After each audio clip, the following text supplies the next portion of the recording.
Autism awareness series में आज हम बात करेंगे कि बहुत सारे लोगों का ये कहना है कि बच्चे को ये है, वो ठीक होता है नहीं होता है, हो पाएगा नहीं हो पाएगा।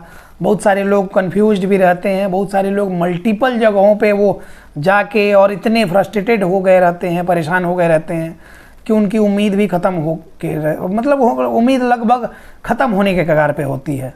फिर उसके बाद कहीं से हमारा वीडियो दिख गया, लगा कि कुछ जेन्युइन बातें हो रही हैं, तो हमारे साथ वो जुड़ते हैं और जुड़ने के बाद कुछ चीज़ें जब पॉजिटिव दिखने लगती हैं तो फिर से उम्मीद वापस आती है।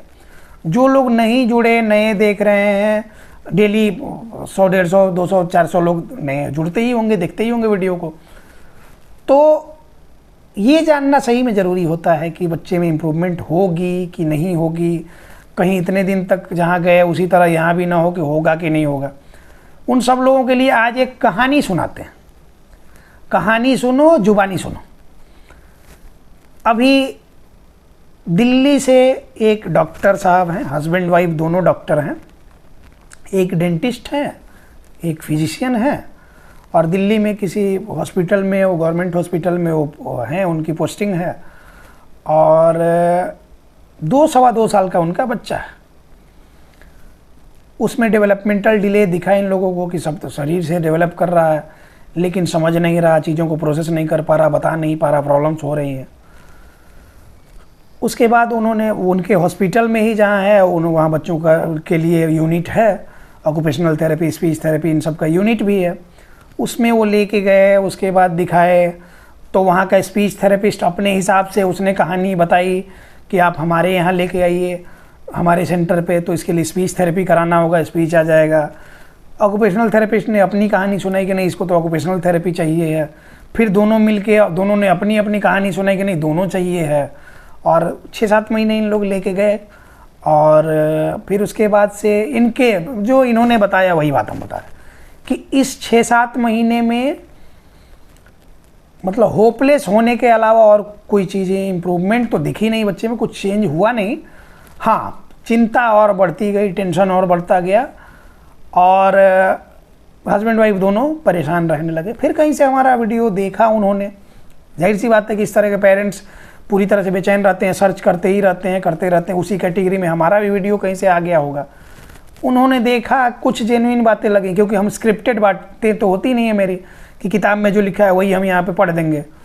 तो हमने अपने एक्सपीरियंस के आधार पर सारे वीडियो बनाए, लगभग 350 के आसपास वीडियो होगा, और सारे वीडियो एक्सपीरियंस जो हमारा प्रैक्टिकल फील्ड का एक्सपीरियंस है उसके आधार पर। हम ना मंगल ग्रह से डिग्री उठा के लेके आते हैं, ना ही चाँद से डिग्री लेके आते हैं। चांद और मंगल वाले डॉक्टर्स लोग आजकल बहुत सारे हैं, और वो चूँकि हवा से डिग्री लेके आते हैं, हवाई बातें भी होती हैं, ज़मीनी स्तर पे बातें नहीं है। ज़मीन पे काम करना ही ज़रूरी होता है। तो क्या होता है कि हम अमेरिका लंदन वाले तो हैं नहीं, हम जहाँ से हैं वहाँ पे काम किया है, कई 1000 बच्चों पे काम किया है, और उनका एक्सपीरियंस हम यहाँ शेयर करते हैं। उससे उनको भी लगा कि कुछ उम्मीद जगी, हमारे साथ वो जुड़े। मुश्किल से 15-20 दिन हुए होंगे उनको जुड़े हुए, और परेशान थे। मैंने बोला कि वो दोनों डॉक्टर्स हैं, तो उनको जो हम चीज़ बता रहे हैं उनको आपसे बेहतर समझ में आती है। स्टार्टिंग के 1 सप्ताह तक काफ़ी परेशान थे, क्योंकि बीच में उन लोगों ने वहाँ तो छोड़ दिया था जहाँ स्पीच थेरेपी और ऑक्यूपेशनल थेरेपी जो भी चीज़ें करा रहे थे, हमारे साथ जुड़ गए थे, हमारे ऑनलाइन सेशन में आ गए थे। और फिर उसके बाद बीच में उनका जो स्पीच थेरेपिस्ट था उसने फिर से फ़ोन कर दिया कि आप लोग सर आ नहीं रहे हैं, और ऐसे करेंगे तो क्या होगा कि बच्चे में इम्प्रूवमेंट नहीं होगी, कुछ समय के बाद बोलेगा नहीं, कुछ सीखेगा नहीं, समय निकल जाएगा, ये है वो है। काफ़ी डराना। अब डॉक्टर्स हैं वो दुनिया के लिए, माता पिता हैं, उनका वो बच्चा है, वो असल रिश्ता है उनका। अब डॉक्टर्स हैं, उस चीज़ को उन्होंने साइड में रखा, माता पिता वाला ब्रेन जो उनका एक्टिव हो गया, और उस दिन वो पूरे फ्रस्ट्रेटेड हो गए। तो जो डॉक्टर साहब हैं, सर ने उस दिन क्या हो रहा था, सेशन उस दिन बंद था, मेरे नंबर पे पर्सनली उन्होंने मैसेज किया कि सर कुछ टाइम अगर 2-4 मिनट का मिले तो हम लोग बात कर सकते हैं, कुछ ज़रूरी बात। संयोगवश मैंने मैसेज देखा, बात हो नहीं पाई। मैंने कहा कि हाँ ठीक है कीजिए, लेकिन बात हो नहीं पाई किसी कारणवश। वो बिजी रहे होंगे, हम भी बिजी रहे होंगे, बात हो नहीं पाई। नेक्स्ट सेशन में जब आए, हमने पूछा कि तो ऐसी ऐसी बात है सर। हमने समझाया कि जितनी बातें मैंने कह दी हैं कि आपका बच्चा सबसे पहली बात कि ऑटिस्टिक नहीं है, उसको ऑटिज्म नहीं है, जो कि उन लोग बता रहा है कि ऑटिज्म है, और ये भी कह रहा है कि असेसमेंट मत कराइए, कहीं सीवियर निकल गया तो फिर आपको और टेंशन हो जाएगी। मतलब ये है कि आप असेसमेंट करा लेंगे तो आपको असलियत पता ही चल जाएगी कि इसको प्रॉब्लम ज़्यादा है ही नहीं, तो फिर इनका बंडा फूट जाएगा। तो खैर जाने दीजिए। तो जब डॉक्टर्स को ऐसे गुमराह किया जा सकता है और वो मोह में आके वो सारी चीज़ें फैक्ट से अलग हट के वो सोचने लग सकते हैं, आप लोग तो लेमैन हैं इसके लिए, इस फील्ड के लिए, तो आप लोग तो गुमराह हो ही सकते हैं। तो खैर इन बातों को जाने दीजिए। अभी 15-16 सेशन हुए होंगे बच्चे के, जहाँ तक मुझे पता है, जिसमें से 7-8 सेशन मैंने भी लिया होगा। अब चूँकि वो डॉक्टर्स हैं, उनके लिए कुछ समय मैंने निकाला, और चूँकि वो फ्रस्ट्रेटेड भी थे, थोड़े टेंशन में थे, तो हमने समय निकाला, समय दिया, उनका सारा टेंशन दूर किया, और अभी उनके अनुसार ही जो उन्होंने बताया है, क्योंकि ये वीडियो वो भी देखेंगे, हमारे साथ रेगुलर सेशन में हैं, तो जब ये वीडियो डाला जाएगा तो वो भी देखेंगे। जैसा उन्होंने बताया, हमने पूछा कि अब आप बताएं, 2 सप्ताह 3 सप्ताह हो गया, अब आप बताएं कि अभी भी आपको लग रहा है कि आपके बच्चे में इम्प्रूवमेंट नहीं होगी, इसको प्रॉब्लम ज़्यादा है या फिर नहीं हो रही है इम्प्रूवमेंट। उन्होंने बोला कि नहीं सर, बिल्कुल सही ट्रैक पे जा रहा है। अभी तो एक दिन अपने डैडी को डैडी भी बोला, जबकि उसके पहले कभी नहीं बोला था। वो लोग बैठे हुए थे ऐसे ही, वो लेटा हुआ था और डैडी बोला। तो अब इससे ज़्यादा खुशी की बात एक पेरेंट्स के लिए क्या होगी, जिस चीज़ के लिए उनके कान तरस गए हैं वो सडनली बच्चा बोला, बोल के फिर ख़त्म, फिर बुलवाना चाहे नहीं बोला, लेकिन रैंडमली बोला। उसके बाद धीरे धीरे अभी क्या हो रहा है कि अभी कुछ कुछ चीज़ें वो रोज़ कुछ ना कुछ बोल रहा है, जबकि उसकी स्पीच थेरेपी भी नहीं चल रही है। 6-7 महीने स्पीच थेरेपी चली, कुछ नहीं बोला। स्पीच थेरेपी नहीं चल रही है, वो बोल रहा है, उसकी सेंसरी इंटीग्रेशन थेरेपी चल रही है। और इसमें हमारा कोई रोल नहीं है। हमारा रोल सिर्फ इतना है कि बच्चे की जो नीड है ना, उसके नीड के अकॉर्डिंग हमने उसके लिए थेरेपी सजेस्ट करी, और उसके नीड के अकॉर्डिंग थेरेपी चलने लगी। और हस्बैंड वाइफ जो दोनों बच्चे के माता पिता हैं, दोनों काफ़ी कोऑपरेटिव हैं और पढ़े लिखे अच्छे खासे लोग हैं, तो वेल एजुकेटेड हुए हैं। तो उन्होंने बातों को समझा हमारे, और बातों को समझ के उस पर काम किया, और बच्चे में वो सारी चीज़ें हमने क्या करी कि जो तितर बितर हुई थी, डिसऑर्डर यही तो होता है ना। सेंसरी प्रोसेसिंग डिसऑर्डर क्या होता है? डिसऑर्डर मतलब क्या होता है कि एक क्रम में नहीं, वो क्रम बिगड़ा हुआ है इधर उधर। उस डिसऑर्डर को हमने प्रॉपर ऑर्डर में अरेंज करना शुरू किया, और बच्चा धीरे धीरे धीरे धीरे बोलना शुरू किया। अब चूँकि ये है कि हमने उनका कंसेंट नहीं लिया है कि नाम ले सकते हैं कि नहीं ले सकते हैं, इसलिए हम नाम नहीं ले रहे हैं। अगर उन लोग कहेंगे तो किसी वीडियो में नाम लिया जाएगा। वो चूँकि दिल्ली के डॉक्टर हैं, दिल्ली में बहुत सारे लोग हमारे साथ दिल्ली से जुड़े हुए हैं। मैक्सिमम लोग दिल्ली, मुंबई और नोएडा और गाज़ियाबाद, हरियाणा, गुड़गांव, इन सब जगहों के आसपास के, दिल्ली के आसपास के ये हैं। तो वो लोग हमारा वीडियो देखते हैं। उन डॉक्टर साहब से आप जाके मिल सकते हैं, वो उनसे हम पूछ के उसके बाद उनका इन्फॉर्मेशन वगैरह अगर ये होगा तो करेंगे, ऐसे नहीं। हम कभी भी किसी की प्राइवेसी को डिस्टर्ब नहीं करना चाहते हैं, क्योंकि हम अपनी प्राइवेसी भी डिस्टर्ब होना पसंद नहीं करते हैं। तो जब अपनी पसंद नहीं करते, दूसरे का डिस्टर्ब क्यों करेंगे बिना परमिशन लिए? अगर वो लोकहित में कहेंगे कि हाँ अगर कि सर आप ये कर सकते हैं, तो फिर हम उसके लिए इन्फॉर्मेशन भी प्रॉपर ये करेंगे। तो कहने का मतलब ये है ना कि गुमराह बहुत सारे लोग हैं, रास्ते से भटके हुए बहुत सारे लोग हैं। इसमें समझना आपको है कि सही क्या गलत क्या। चलिए नहीं समझ में आया आपको, कोई बात नहीं।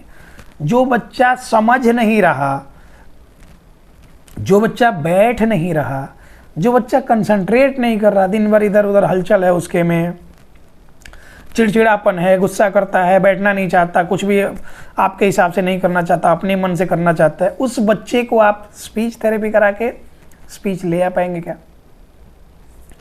उस बच्चे को आप बिहेवियर थेरेपी कराते हैं, उसकी सेंसरी इशूज उसको परेशान करके रखे हैं और आप करा रहे हैं बिहेवियर थेरेपी। उस बच्चे को आप इम्प्रूव कर पाएंगे क्या? जिस बच्चे को स्पेशल एजुकेशन की नीड नहीं, आप स्पेशल एजुकेशन करा रहे हैं, उस बच्चे को आप इम्प्रूव कर पाएंगे क्या? सेंसरी इशूज ऐसे ये है ना कि जैसे आपको बैठा दिया गया पढ़ने के लिए, कोई इंपॉर्टेंट प्रोजेक्ट दिया गया कि इसको अच्छे से पढ़ो, इसके हिसाब से लिखो, ये काम करो। जैसे एग्जाम में आप बैठते हैं तो रहता है ना कि इतना टाइम लिमिट है, इसमें हमको लिख के और पूरा ये करके हमको पासिंग मार्क्स ले आना है और टॉप करने के लिए भी करना है तो करना है। और आपको दे दिया जाए कि एग्जाम लिखो और कुछ नहीं, 20-25 चींटी ला के आपके पीठ में डाल दिया जाए और चींटी फिर आपको काटे भी नहीं, काटने वाली चींटी ना हो, सिर्फ चींटी आपके बॉडी में चलने लगे। अब आपका पढ़ाई में ध्यान रहेगा कि चींटी निकालने में। सेंसरी इश्यूज कुछ इसी तरह के ये होते हैं, सेल्फ जनरेटेड वो प्रॉब्लम्स हैं, सेल्फ स्टिमुलेटरी बिहेवियर कहते हैं ना, स्टिमिंग वगैरह को ही करते हैं। तो सेल्फ जनरेटेड वो प्रॉब्लम्स हैं, वो बच्चे को अंदर से उसी चींटी की तरह परेशान कर रही हैं वो सारे इश्यूज। तो बच्चा स्थिर कैसे रहेगा, कंसंट्रेट कैसे करेगा चीज़ों पे? तो पहले कहीं ओवर रिस्पॉन्सिबिलिटी है, कहीं अंडर रिस्पॉन्सिबिलिटी है, कहीं डिफेंसिवनेस का नेचर है, कहीं सीकिंग नेचर, ये सारी चीज़ें बच्चे को, मूड स्विंग की प्रॉब्लम है, इरिटेशन है, एंग्जाइटी है, रिपीटेटिव बिहेवियर, ये सारी प्रॉब्लम्स को जब तक हैंडल नहीं करेंगे, सॉर्ट आउट नहीं करेंगे, तो उस डॉक्टर साहब की तरह ही आप किसी के कहने में अपना इतना नॉलेज होते हुए भी आप किसी के बहकावे में आके इधर उधर भाग दौड़ कर लेंगे और फिर प्रॉब्लम होगी। आज की बात करें हम, आज बुधवार 24 तारीख को ये वीडियो बन रहा है, पता नहीं ये कब डालेगा लोग। आज की बात करें तो आजमगढ़ से एक बच्ची है हमारे साथ जुड़ी हुई, जिसको कि borderline to mild type autism होगा। बिल्कुल सही पैटर्न पे जा रही थी, 3-4 महीने से जुड़ी हुई थी हमारे साथ में। उसके पिता टीचर हैं, वो फ्री हुए अपने काम धाम से, थोड़ा बिजी चल रहे थे। फिर उनको लगा कि अब चल के किसी बड़े डॉक्टर को दिखा लेना चाहिए और किसी न्यूरोलॉजिस्ट के पास चले गए और सीडेटिव ड्रग्स लेके आ गए, सीडेटिव दवाएं बच्चे को खिलाए। अब पिता का दिल, उनको लगा कि थोड़ा दवा खिला देते हैं ठीक हो जाएगी, और दवा जब से खिलाए तब से प्रॉब्लम बढ़ गई, हमने सेशन बंद करवा दिया। अब उसकी मदर ये कर रही है कि सेशन नहीं चल रहा। सर हुआ कि अब आप आजमगढ़ यूपी में हैं, आप पटना हमारे सेंटर आएँ, 1 सप्ताह रहें, बच्चे का proper examination, on examination reassessment होगा, उसके बाद से फिर आगे सेशन चलेगा। क्योंकि बीच में जब से दवाएं शुरू की उसने और थेरेपी जब से चल रही है, और तो क्या हुआ कि देखा कि दवाएं लेने के बाद से बच्चे में एग्रेशन बढ़ गया, रेस्टलेसनेस बढ़ गई और सारी चीज़ें। हम बार बार मना करते हैं, उन लोग नहीं माने थे, उन्होंने दवा दे दिया। अब घर की औरतें क्या करें, औरत देख रही है कि हाँ बच्चे में इंप्रूवमेंट हो रही है, लेकिन पुरुष प्रधान समाज, तो उन्होंने जो किया उनकी बात भी उन्होंने मानी, उनको भी मोह माया बीच में घेर ही लेता है कि हाँ हो सकता है कि इससे ये हो जाए। उन्होंने भी मान लिया, उन्होंने दवाएं दी, बच्चे की प्रॉब्लम बढ़ गई। और जब हमने देखा कि आपने हमारे अकॉर्डिंग नहीं ये किया, तो हम सिर्फ पैसे के लिए काम करना होता तो हमारे लिए अच्छा था कि आप तो और लंबे टाइम तक जाएंगे, आप दवा देते रहिए, बच्चे की कंडीशन भी करते रहिए और लंबे टाइम तक आप हमारे साथ चलते रहें। हम क्यों 3 महीना सेंसरी इंटीग्रेशन थेरेपी पे रखते हैं रेगुलर बेसिस पे, मतलब वीकली 5 सेशन में रखते हैं और फिर 3 महीने के बाद अल्टरनेट सेशन कर देते हैं। हम चाहते तो बहुत सारे पैसे वाले लोग हमारे साथ जुड़ते हैं जो कहते हैं कि दिन में हमको 2-2 सेशन कर दीजिए। 1 सेशन पॉलिसी हमारे पास हमेशा से रही है और ये लाइफ टाइम 1 सेशन पॉलिसी रहेगी। उस सेंसरी इंटीग्रेशन थेरेपी और न्यूरो डेवलपमेंट थेरेपी में हम ओवरऑल डेवलपमेंट पे काम करते हैं और पहले महीने से ही बच्चे में रिजल्ट देते हैं। पहले महीने से रिजल्ट नहीं मिल रहा, इम्प्रूवमेंट नहीं हो रही, मतलब कि आप या तो आप गलत ट्रैक पे हैं या फिर गलत ट्रैक पे बच्चे को लेके जाया जा रहा है जानबूझ के लंबा खींचने के लिए, कहीं ना कहीं तो गड़बड़ है। जब एक्सपर्ट्स के पास भी जाके 1 महीने में बच्चे में इम्प्रूवमेंट नहीं हो रही है तो फिर इसका मतलब सही ट्रैक पे तो नहीं है आप। तो खैर यही बात समझ लेंगे तो ज़्यादा अच्छा है। वो उन लोग आए हमारे पास, आज आके मिले, बच्चे को दिखाए, वो तो मतलब 1 दिन के लिए आए थे कि मतलब मिल लें, देख लें कैसा क्या है, क्या कहना चाहते हैं। तो बच्चे को हमने देखा, उनको सारी बातें समझाई, क्योंकि फ़ोन से तो बात हो नहीं पाती है मेरे से। तो वो आए, मिले, सामने बैठे और उसके बाद से हमने बातें की, सारी बातें उनको समझाई हमने। तो कह रहे थे कि सर एक पिता के नाते तो जो बात कहता है वही हम सच मान लेंगे, कैसे समझ में आएगा कौन सही कह रहा है कौन गलत कह रहा है क्या। हमने उनको सीधा सिंपल एक लाइन में समझाया कि देखिए सर, बात ये है कि एक हमारे यहाँ काफ़ी फेमस ऑर्थोपेडिक सर्जन है, पद्मश्री तक मिला है उनको। उनके बारे में हमने सुना है कि माइनर सा भी घुटना का दर्द लेके जाएंगे तो कहते हैं कि सर्जरी करा लो। तो समझना आपको है कि अगर वो कंजर्वेटिव मैनेजमेंट से, घर के कुछ नुस्खों से, फिजियोथेरेपी से, इन सब चीज़ों से अगर वो ठीक हो सकता है तो उसको चीरने की ज़रूरत क्या है।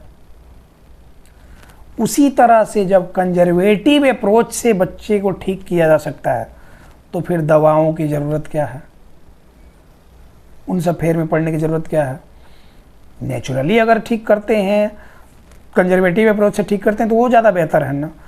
और हमको क्या, आप हमारे साथ तो रेगुलर सेशन में जुड़ ही रहे हैं, जितना पेमेंट हम कहेंगे आप उतना देने के लिए तैयार हैं, और उसके बाद आप अपने मन से कहीं दवा खिला रहे हैं, कुछ भी करा रहे हैं, तो मेरा क्या बिगड़ता है। अगर इंटेंशन हमारा ये नहीं होता कि आपके बच्चे को सही डायरेक्शन में ले जाना है, ठीक करना है, तब तो हम चाहते हैं कि लंबे समय तक आप टाइम तक आप दवा खिलाते रहें और बच्चे का कंडीशन बिगड़ते रहे, वर्ष से वर्ष होते जाए, और फिर हमारे पास आप रेगुलर में रहें और हम आपसे ज़्यादा पैसा लें। ऐसा भी तो हो सकता है, लेकिन हमारे पास पेशेंट की भी कमी नहीं है और हम ईमानदारी से काम करते हैं। क्योंकि इस फील्ड में जब हम आ रहे थे ना, तो हमारे पास फिजिशियन सर्जन बनने के भी ऑप्शंस थे, उस फील्ड में भी हम जा सकते थे। लेकिन रिहैबिलिटेशन में आया, कंजर्वेटिव अप्रोच को अपनाया कि डेली गेट टुगेदर इसमें पेशेंट और अटेंडेंट से होता है, तो ये एक्सपीरियंसेस हमारे लाइफ में काफ़ी काम देंगे हमको। लोगों को एक से एक आते हैं, इकोनॉमिकली कोई बहुत स्ट्रांग होता है, कोई बहुत ही वीक होता है फाइनेंशियली, तो उन सारे लोगों को देखना होता है, उनकी मेंटालिटी पढ़नी होती है, समझनी होती है। जितना ह्यूमैनिटी के नाते करना होता है, हो सकता है, वो हम करते हैं। तो इस फील्ड में आए, हमेशा से संपन्न घर से थे, तो सिर्फ पैसे की वजह से नहीं आया, करियर के लिए कुछ ना कुछ लोग करते ही हैं, लेकिन हम इस फील्ड में आए कुछ बदलाव के लिए। और ढिंढोरा पीटने की ज़रूरत नहीं है, हमको ये नहीं करने की ज़रूरत है कि हम किसका क्या मदद किए क्या नहीं, हमको ज़रूरत नहीं है उसका। हम बस ये चाहते हैं कि ऑटिज्म मुक्त भारत का जो सपना लेके हम चले 5 साल के अंदर में, वो हमारा धीरे धीरे साकार हो। हर साल लाखों बच्चे आ रहे हैं और उन लाखों बच्चों में हमारे पास अगर 1000-2000 भी हर साल पहुँचे, जो कि हम चाहें तो महीने भर में आ जाएं, तो उन हज़ारों को हम इस लायक इंडिपेंडेंट बना दें कि वो और एक आदमी 10-10 आदमी को देखे, समझा दे, अवेयर कर दे, तो उसके बच्चे की प्रॉब्लम बढ़े नहीं। और इन चीज़ों से वो अवेयर हो जाए और फिर क्या करे कि इंडिपेंडेंट बनने की कोशिश करे। क्योंकि ये कोई बीमारी नहीं है कि आप दवा और किसी बड़े डॉक्टर के भरोसे चीरा फाड़ा करा के ठीक कर लेंगे। इसके लिए आपको पिता माता के साथ साथ में डॉक्टर थेरेपिस्ट भी बनना होगा, डबल रोल प्ले करना होगा। डबल रोल प्ले करने आ गया, लाइफ आसान है। आपको सिर्फ ये लगता है कि फलाने के भरोसे हम ठीक कर सकते हैं, कभी भी ठीक नहीं होने को है। बहुत सारे लोग हमसे कहे कि आपके यहाँ लेके आ जाते हैं, आप ठीक कर देंगे, बिल्कुल भी नहीं। हमारे पास आप लेके आएंगे, आप अपना घर बार छोड़ के आएंगे, रहेंगे, उसमें क्या होगा कि सोशल इंटरेक्शन वाली जो पार्ट है वो मिस हो जाएगा, पेरेंटिंग का जो पार्ट है वो मिस हो जाएगा। तो ये सारी प्रॉब्लम्स होंगी। तो इन बातों को इजीली समझिए, अच्छे से बात समझ लेंगे, फिर बच्चे में इम्प्रूवमेंट होगी। और इसीलिए कहते हैं ना कि be aware, be positive, autism is curable. तो टर्म कंडीशन के साथ क्योरेबल भी है। इस बात को जब आप समझेंगे तभी आप अपने बच्चे को ठीक कर पाएंगे। उम्मीद करते हैं कि आपको सारी बातें समझ में आ गई होंगी। और पॉजिटिव अवेयरनेस के लिए ये वीडियो अगर आप चाहते हैं तो जितने लोगों को आप जानते हैं उन लोगों तक शेयर भी करें कि और सारे लोग इन बातों को समझें और बिना मतलब के फ्रॉड के चक्कर में ना पड़ें। बच्चे को जो नीड बेस्ड थेरेपी चाहिए है, उसके लिए अगर आप हमारे साथ जुड़ना चाहते हैं, देश दुनिया जहाँ से भी आप देख रहे हैं, हिंदी भाषी हैं तो आपको सही से बातें समझ में आ ही रही होंगी। हिंदी भी अगर आपको समझ में आ रहा है, एक दो लाइन में ख़त्म करेंगे। एक मैडम है, वो नेपाल की हैं, यूएसए में रहती हैं, योकोहामा कोई सिटी है शायद वहाँ पे, तो वहाँ से हमारे साथ जुड़ी। सेंसरी इंटीग्रेशन थेरेपी या सेंसरी प्रोसेसिंग फंक्शन समझा रहे हैं हम आपको 1-2 लाइन में।